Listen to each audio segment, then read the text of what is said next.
Ah.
All right.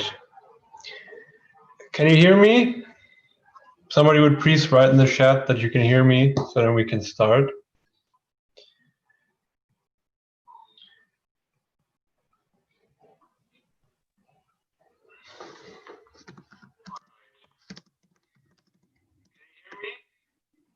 Somebody would please write in the chat that you can hear me, so then we can start.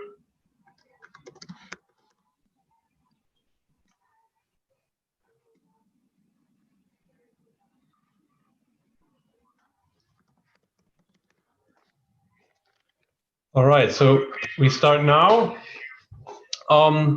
Welcome to our stream. This is a stream by the Association for the Design of History. We're an international association of people working towards opening new political alternatives on the left. Sorry. And we plan on supporting social and political movements and labor movements, and open up new discussions on how the future we want should concretely be built. Philipp Dapprich is one of our comrades. He is studying for his PhD at the University of Glasgow under Paul Cockshott, the economist. And tonight he'll be talking about the economic consequences of disease control, and he will give an ethical evaluation. I'll ask you to withhold your questions until it's about maybe 1930, but maybe 7:30. But I'll make sure to tell you in the chat when it's time to drop your questions, and then you can drop your questions in the chat just so that I have a good way of looking over what questions you're posing. And I'm going to read the questions to Philipp. So look at the chat if you want to know when you can pose questions. And with that, obviously, I hand the presentation over to Philipp Dapprich. Yeah. Just to comment, the time obviously depends on the time zone you're in. So it would be 6:30 in the UK. Oh yes, of course. About when I finished, yeah. Of course, yes. Okay. Right. So as was mentioned, I'm a PhD student. I'm sort of working in both philosophy and political economy. So in this talk, I want to focus on the economic consequences of disease control, and especially to do with the current pandemic and the lockdown measures which a lot of governments have imposed as a result of this, and ask whether from an ethical perspective this was the right thing to do or not. Hold on, I'll just have to switch my headset.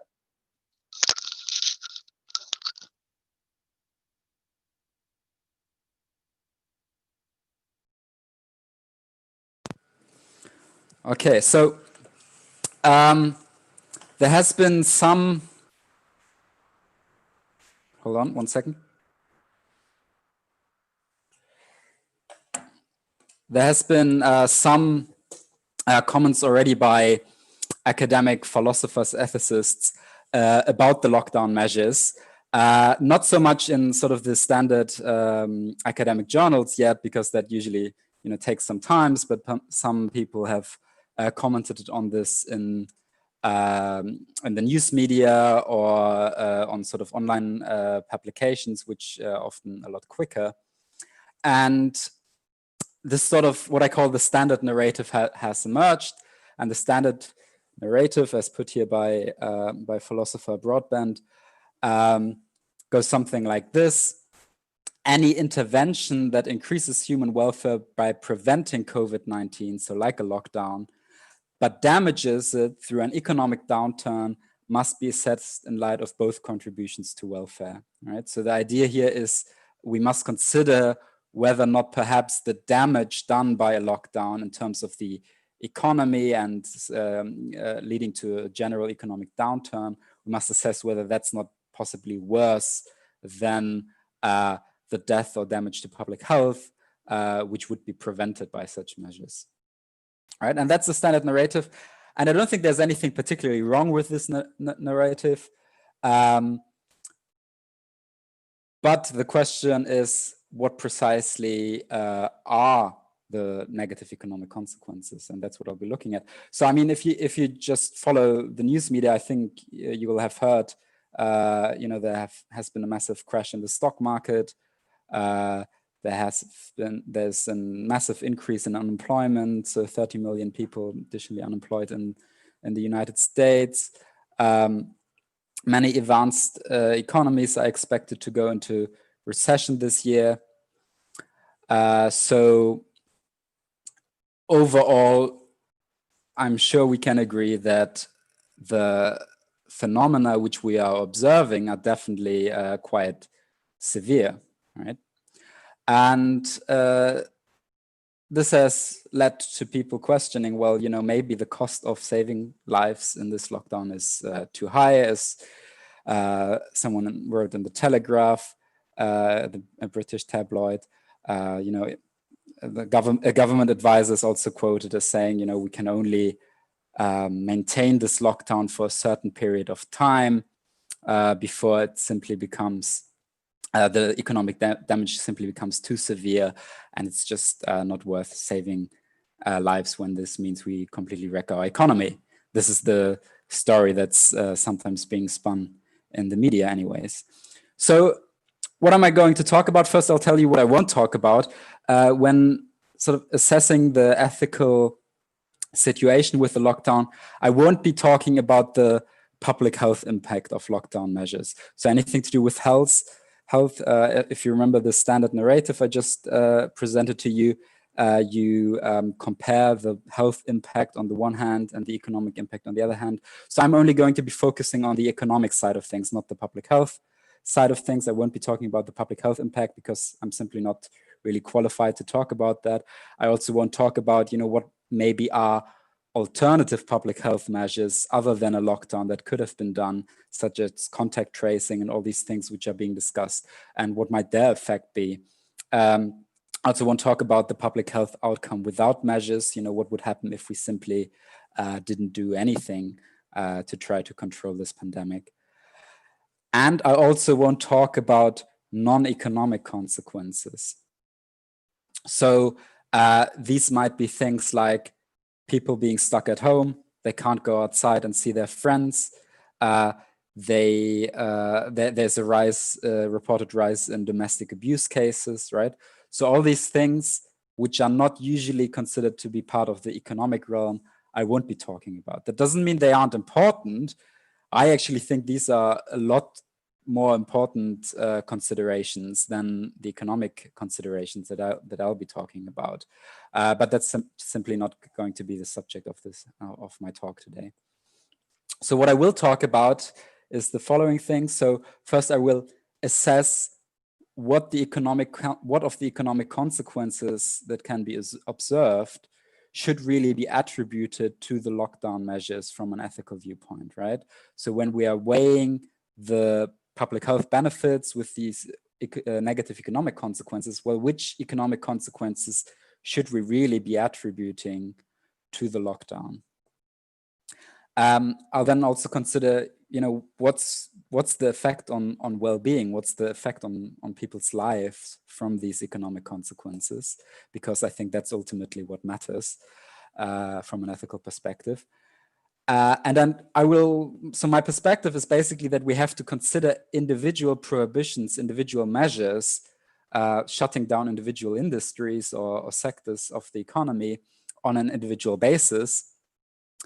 And but generally, I will argue that the most severe economic impacts, which we are witnessing right now, should more properly be attributed to an economic policy paradigm which is unable to cope with a pandemic.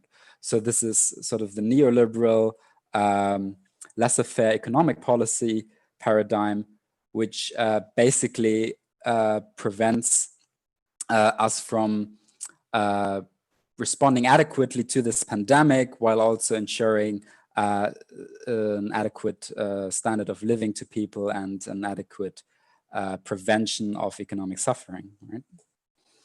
So when we talk about ethics, we're basically talking about what actions should people take, right? And this always implies that there is an actor, someone that's doing the acting, right? And because I'm interested in public policy, this would be anyone that can influence these public policies, right? So these could be governments, members of parliament, government advisors, pressure groups, which can try to influence the government, voters, citizens, anyone that can somehow directly or indirectly affect government policy, right? And another ethical principle that I think is important to keep in mind is when we say someone should do something, it must be possible for him or her to actually do this. We can't expect people to do something and say that they have a sort of ethical, moral obligation to do something when it's simply impossible for them to actually do this, right? So this is the question of what is the policy space. But because I'm interested in finding sort of what the best policy is in response to this crisis, and looking in particular at this lockdown, whether that's something that can be ethically justified, I want to leave open a quite wide policy space of things that people or government actors, members of parliament and so on can consider. So I wouldn't allow constraints like if a member of parliament said, well, yeah, I could advocate that, but that would never get through parliament. I couldn't convince my colleagues. Or if they said, if I did that, the military would have a coup and we wouldn't be able to remain in power, or something like this, or the voters would be upset and maybe they'd vote me out of parliament at the next election. I don't think this is something we should consider in this context when we're looking at what is the best policy to pursue. But that said, there are certainly certain constraints and considerations that must be taken into account. Certain constraints on the policies which can be pursued.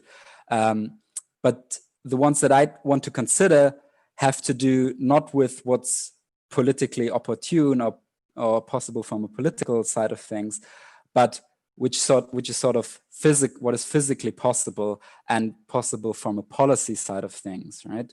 So if the government just decided to pass a law banning the coronavirus from the country, obviously that would have very little effect on the actual spread of the disease. Probably the only effect would be that people would think the government's gone mad or something like this. And similarly, if they say, well, okay, to save the economy, we're going to replace all workers by robots, and all the factories, they're going to continue to produce everything, but it's all going to be fully automated. Well, they could try to pass that law, but if the robots simply aren't invented yet, or they haven't been produced yet sufficiently to have sort of full automation of factories or something like this, or maybe it's just simply not possible, then such a policy simply wouldn't have the desired effect and it simply wouldn't work. So these are, I think, the kind of constraints on policy that we must consider.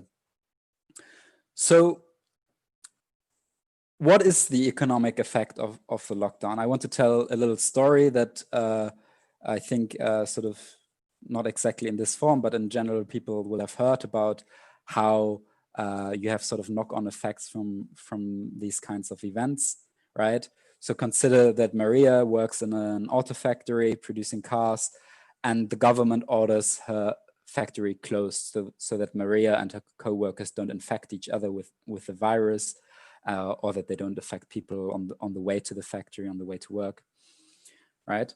And what's the consequence of that? Well, the immediate consequence is, of course, that no cars are being produced in the factory, right?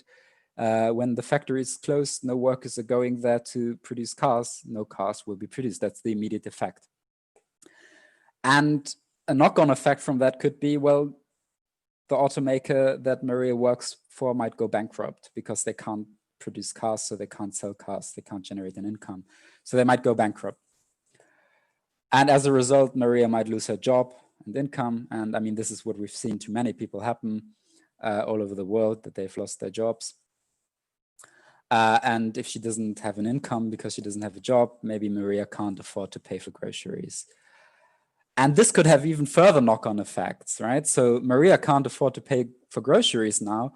So this is actually a reduced demand in the food industry, for the food industry, and food producers, which might be excluded from the lockdown because they're considered an essential industry, might nonetheless suffer because of the reduced demand, because people like Maria have lost their job and thus don't have as much spending power to buy groceries. And this could also affect other suppliers of consumer products, of course, right? I mean, this is a plausible story, but shouldn't we ask ourselves, well, why does a car factory, a factory that produces car, closing down, lead to Maria not being able to afford groceries and possibly going hungry? Maybe that's something we shouldn't really be taking for granted, because after all, the car factory produces cars and not groceries, right? So why does that have to follow, right?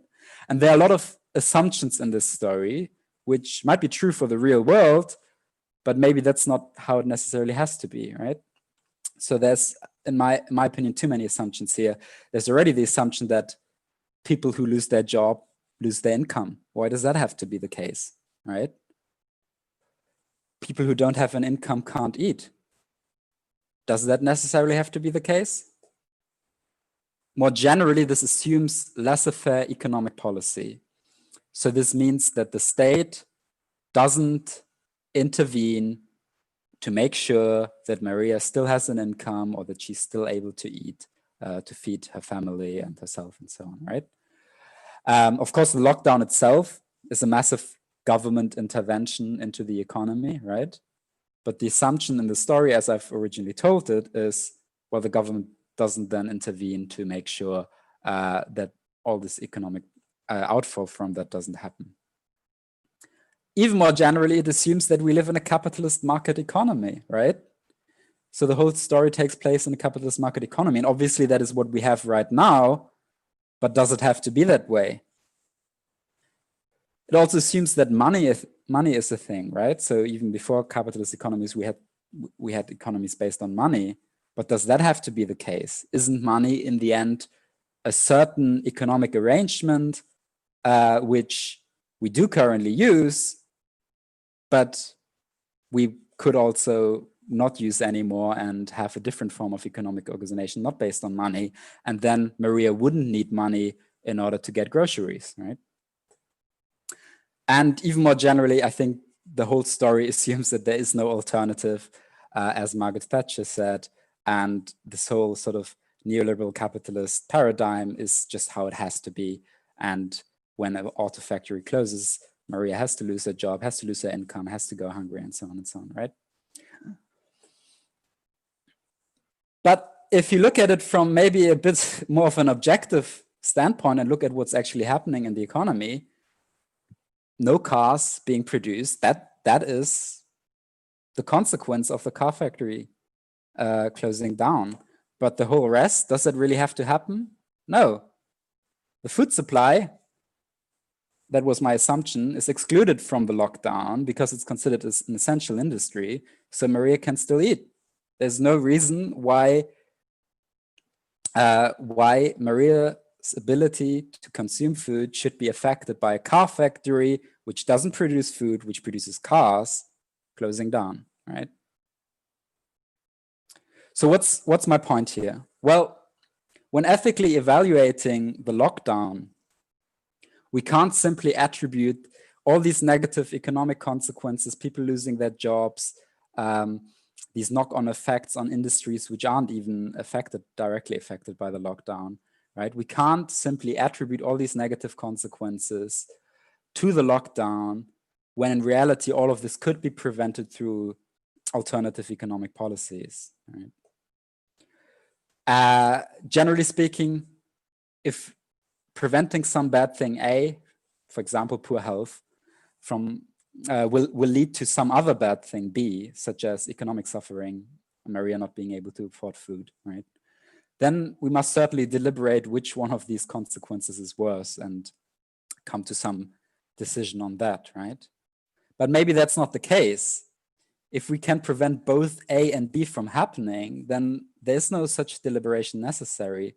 And remember, this was sort of the standard narrative that I presented at the beginning, where ethicists are saying, well, we have to sort of consider whether the economic consequences are maybe worse than the public health risk, which is being prevented by these measures, right? But if we can prevent both the public health risk and at least a significant part of these economic consequences, then we don't have to deliberate which one is worse. We have an ethical obligation to prevent both. Second point that I want to make is that if these laissez-faire economic policies, which rely on the state not intervening to make sure that Maria still has an income and so on, if these can't make disease control and economic well-being compatible, then perhaps this speaks against laissez-faire economics and not against disease control and controlling a deadly outbreak of a virus, right? So maybe we simply have to rethink our economic policy and not simply ignore and let the virus spread. So what are the necessary consequences of an economic lockdown, right? So the necessary consequences, these are things which I think can't be addressed by the right economic policies because they follow necessarily from the lockdown. So for example, if the auto factory that Maria works for is shut down, well, less cars will be available because the factory won't be producing cars. If beauty salons are closed, people won't be able to get their nails done, right? Because that is the service provided by the beauty salons. If the cinemas are closed, people can't go to the cinema and watch a screening of some blockbuster movie or something like this, right? And if the food supply chain is to be disrupted, then people can't get food. Those are the necessary consequences from closing down these respective industries. But we can't then pretend like further consequences which don't directly follow from an auto factory being shut down or beauty salons being shut down. We can't simply say, well, these necessarily follow from this. So what's my point here? My point is, well, we must evaluate these individual prohibitions shutting down an auto factory, shutting down beauty salons, shutting down the food supply, right? These individual prohibitions which a government might consider, we must individually consider what the necessary effect of that on the provision of goods and services is, which is the point of, or should be the point of an economy, to provide certain goods and services which people want or need to the people. What is the effect on the ability of those industries to provide these goods and services? How important are these goods and services? And also then, of course, consider what would be the public health benefit of shutting those industries down to prevent the spread of the virus, right? So you might ask, well, what's the effect of beauty salons shutting down, right? And as I said, that would be people can't get their nails done, people can't get their hair done, and so on. And we might not consider that to be terribly important when compared to the food supply, right? Because if we shut down the food supply, things are going to get bad, right? That's obvious, because people need food in order to live, and for the human metabolism, that seems to be a rather crucial thing, right? So we have to consider these individually. And I would argue that a lot of countries have in one way or another done this, because in general, they haven't shut down essential industries such as the food industry, while other industries such as beauty salons have been forced to shut down, right? Okay, so but my whole argument, of course, relies on this assumption that there is an alternative to these neoliberal economic policies, which basically means the state wouldn't intervene to prevent all of this economic suffering. And we have seen some of that, right? And maybe governments could go even further. And I would like to discuss sort of two options, which I think are available, and there might be more, but these are the two that I think should immediately come to mind. The first one is non-orthodox monetary and fiscal policy, and we're already seeing some of that. And the other is even more direct state intervention into the economy, directly intervening into the production and distribution of goods. So let me just say a few things about these. I'm not going to go in terrible detail, but if people have questions about this, I'm happy to answer it. First of all, about monetary and fiscal policy, we have to understand what money really is. Modern money is essentially a creature of banks and the state. It's created by banks and the state, and it's essentially an entry in a digital record sheet kept at a bank. It's not in limited supply. Society can't run out of money, like we could run out of cars or run out of food or run out of beauty services or cinema screenings and so on when cinemas are shut down. We can't in the same way run out of money. It's not in limited supply. So when an automaker goes bankrupt or Maria loses her income, this is essentially an accounting problem. It's essentially a problem of numbers on a computer somewhere, which can, in principle, be changed. It's a question of changing numbers on a computer, right? So, so certainly there seems to be a lot of policy space available to make sure that Maria doesn't go hungry. The state can, through its central bank and government spending, affect the supply and distribution of money in our society, and thus prevent these accounting problems by making sure that there is enough money in the right spot. So there are, of course, limits to what monetary and fiscal policy can do. Monetary and fiscal policy can't magically produce cars when a car factory is shut down, but it can prevent Maria from going hungry as long as the food supply is uninterrupted, because government fiscal policy, monetary policy of the central bank can affect the supply and distribution of money, so the government can make sure that Maria has enough money to buy food. That's not really a problem, as long as there's enough food, right? The other alternative that I just want to sort of briefly put out there is direct state intervention. The state could take an even more active role by taking direct control of the production and distribution of goods. What we have to keep in mind And I mean, I already sort of wanted people to question this assumption that we necessarily have an economy based on some kind of monetary system. What we have to keep in mind is that Maria, so that she doesn't go hungry, doesn't need money. That's not the point. She needs food, right?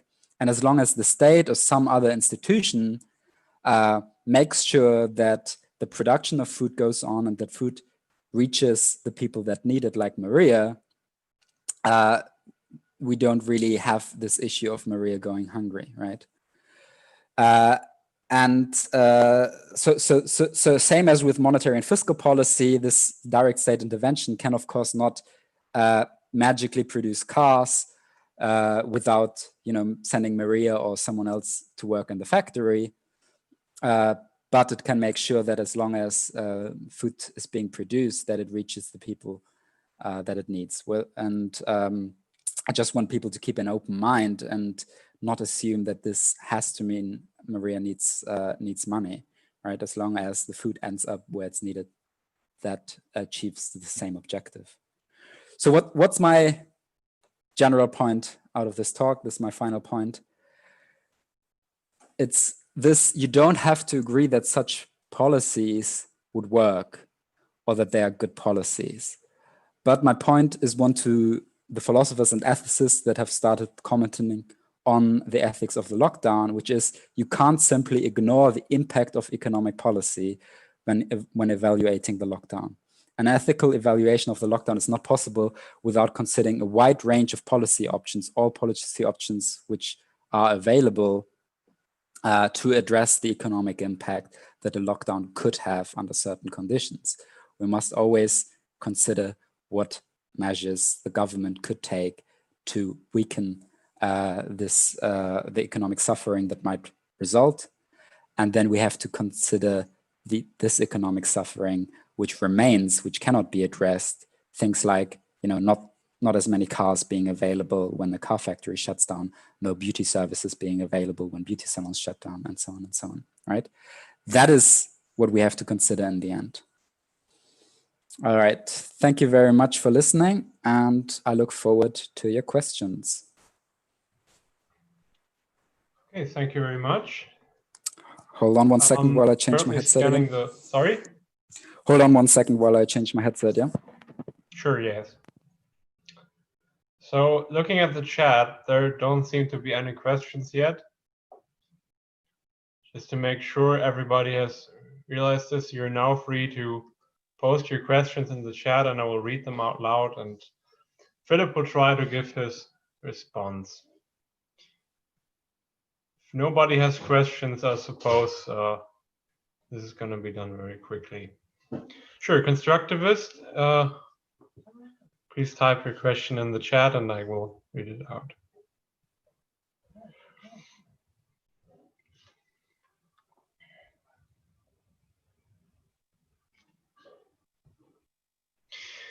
So while he's typing, I would like to encourage everybody to visit the Association for the Design of History on Facebook. We have a German page and an international page, and also visit our homepage.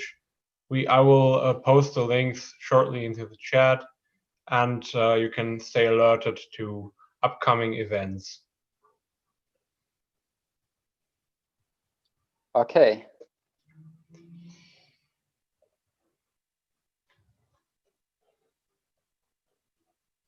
Do we have any questions yet? Okay, there is a question by Sartorius. Just a question, can everybody see Philipp in the chat, in the stream when he talks? Okay, I will start with Sartorius' question. What about the issue of inflation? If you print digital money all the time, would this not lead to some kind of rapid price movement? If not, why not? Sure. So I mean, there could be an effect on prices for sure, but I think the primary issue that we have to keep in mind is the amount of goods and products and services and so on that people need for their standard of living and so on, and how these are distributed. Right. That's from an ethical perspective my point of view, what matters in the end, right? And while there might be effects of inflation when the government or the central bank issues additional money, the issue that matters in the end is whether these goods and services can be provided. That said, I actually don't think that in the current situation there is any real danger of inflation, because if you just consider it from a supply and demand perspective, right? So prices are often thought to be the result of supply and demand.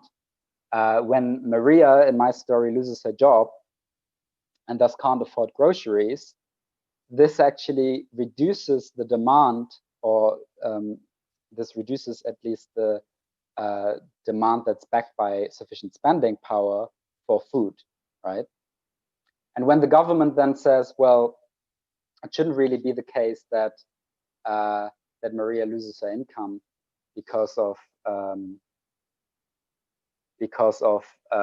losing her job and continues to pay her a wage, as many countries have done, this doesn't increase the amount of money which is trying to buy food. It just keeps it the same, right? So as long as the amount of food being produced continues to be the same, and Maria now, has the same food budget available as she had before all of this happened, and she was working in the factory, prices shouldn't really change.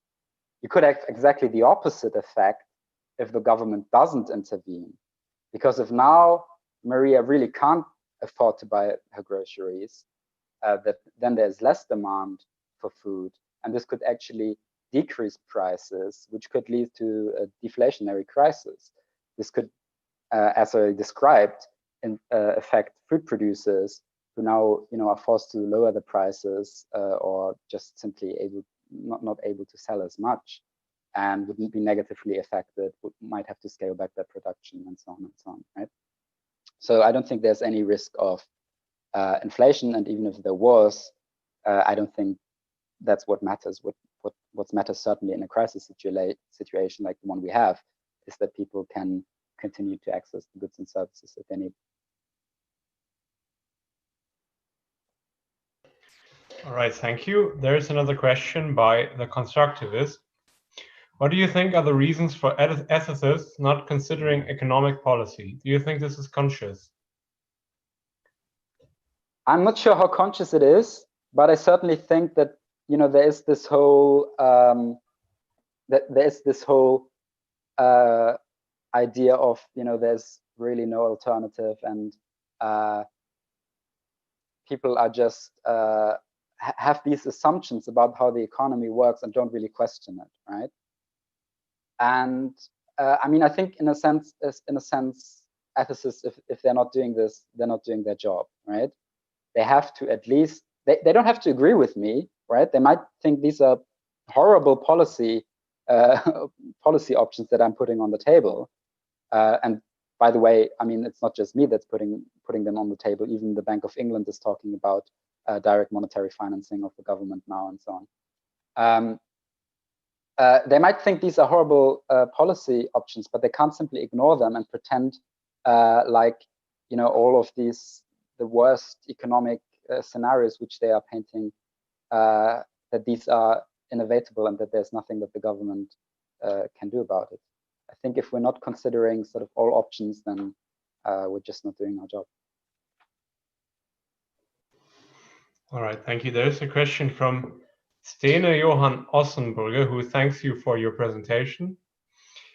And he asks, due to Corona, some 60 million additional people might fall into extreme poverty. 160 million will be added to the 135 million at risk of starvation. And that is apparently where the question ends. Yeah, do you want to state something on this? Oh, it continues. An oil price war destroyed oil-producing countries, some of which are already in conflict. Venezuela, Sudan, Nigeria, Iraq, Iran. How can any left discourse effectively respond to this crisis? Okay, so I should make sort of one major limitation. I've now mostly talked about sort of Western industrialized countries, right? So richer industrialized countries. And the reason for that is that these countries have significantly more policy options available to them.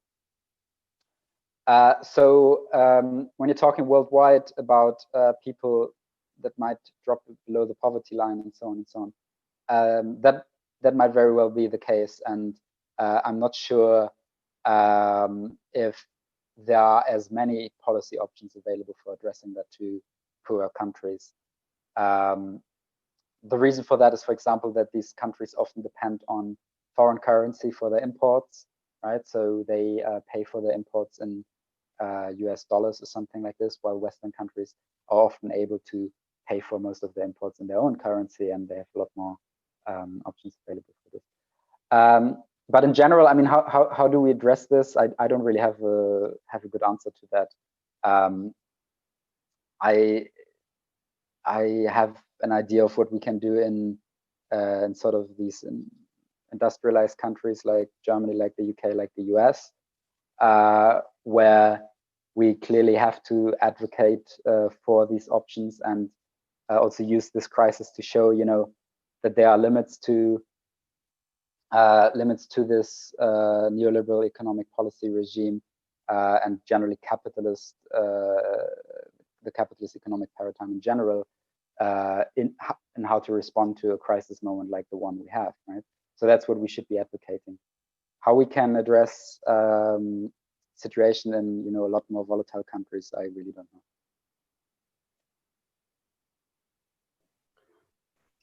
All right, thank you. There appear to be no further questions.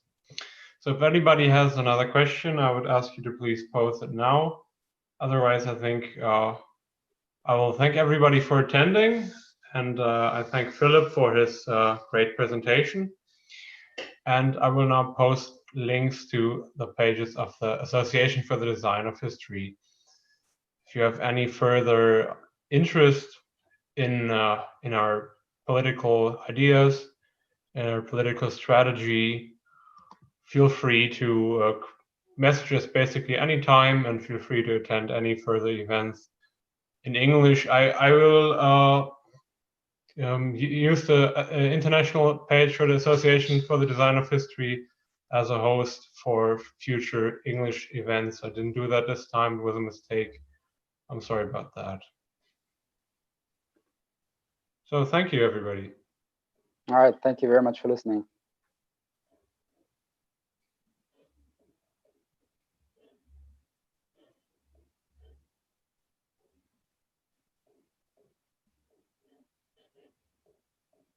Bye.